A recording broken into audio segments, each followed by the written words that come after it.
Ce matin, François devrait être content. Après 3 ans de petit boulot, il a été embauché en CDI le mois dernier. Sauf que le montant en bas à droite de cette première fiche de paye a, disons, du mal à passer.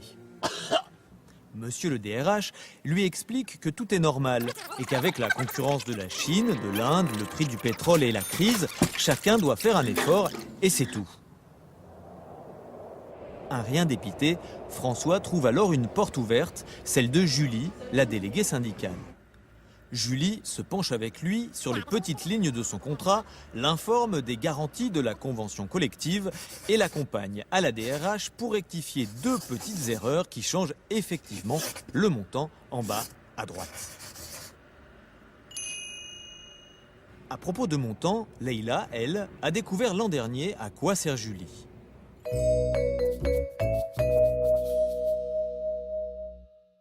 Elle l'a découvert quand elle a voulu, incroyable, négocier une augmentation.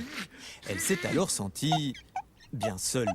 Heureusement, Julie lui a expliqué que quand un syndicat existe dans une entreprise, la négociation devient collective et obligatoire. Ce qui forcément change la donne.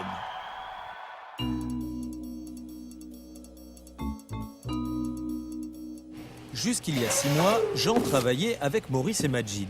Et puis, pour faire face à la concurrence des pays asiatiques, on a demandé à chacun de faire un effort de productivité. Un petit effort avec en plus, sympa, quelqu'un pour vous aider à tenir le rythme.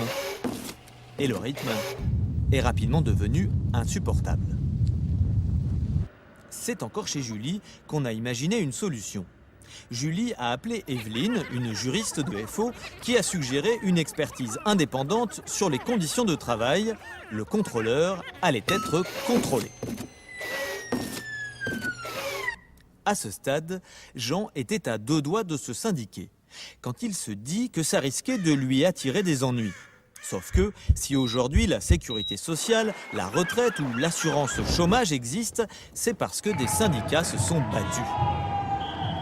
D'ailleurs, dans les pays sans syndicat libre, les travailleurs sont exploités, ce qui permet à leurs patrons de vendre ici des produits si peu chers.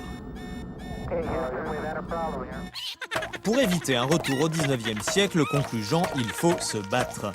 Dans une démocratie, c'est un droit. Personne n'est obligé de dire s'il est syndiqué et toute discrimination, y compris syndicale, est punie par la loi.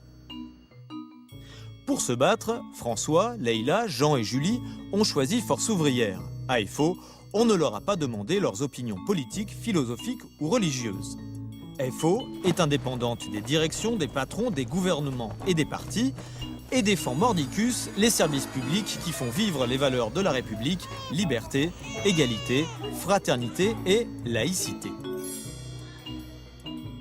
Résumons. À FO, vous trouverez donc des jeunes, des vieux, des ouvriers, des chômeurs, des employés, des cadres, des instits, des infirmières, des policiers, des lectrices de polar, des vendeurs de homards, des bouchers, des secrétaires, des hôtesses, des consommateurs, des producteurs, des contrôleurs des impôts, des conducteurs de métro, des plombiers, des zingueurs, des cyclistes, des juristes, des journalistes, des monitrices. Et finalement, la seule personne qui manque à Force ouvrière, c'est vous.